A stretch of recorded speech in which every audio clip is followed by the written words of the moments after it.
Boris is a healing person. I think Boris, his speech, it was just extraordinary. That wasn't a victory speech. I think he realises that he's got it wrong and that this is really, really, really serious. And I just hope that we can actually have another referendum, because I think a lot of people actually... Bad loser. Jonathan Powell said... Well, I'd rather be a bad loser. I've got more important things I'm not sure to worry it is a bad loser, because people actually feel that they have been lied to, and that's what people have been lied to. There's so much more voter regret than I've ever seen before. Most people say, You're OK, not this having a is clear a illustration of why the vote went why it did. I think people are going to be surprised with Boris Johnson. He's probably the likely next Prime Minister of this country. Actually, you look at his record, he was championing the living wage before other Conservatives, same-sex marriage, and he opposed the tax credit cuts that George Osborne proposed. He's much more of an interesting Conservative than people think. The Burnley divide and the metropolitan elite.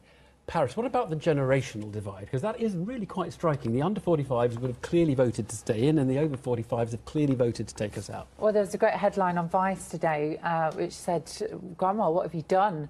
And I think that a lot of millennials will be feeling that this morning. I think it's incredibly selfish, and I personally will not forgive or forget.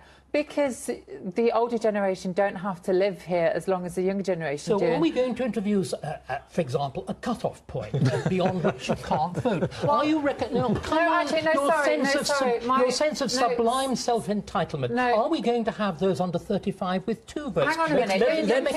Young people have already had so much taken away from them. I don't need to take away my airtime as well, Mr. Starkey. So what we're actually looking at is a generation of people who've... Well, you're not letting me because you're interrupting me, because you're a privileged white man who just wants to speak over me. And this is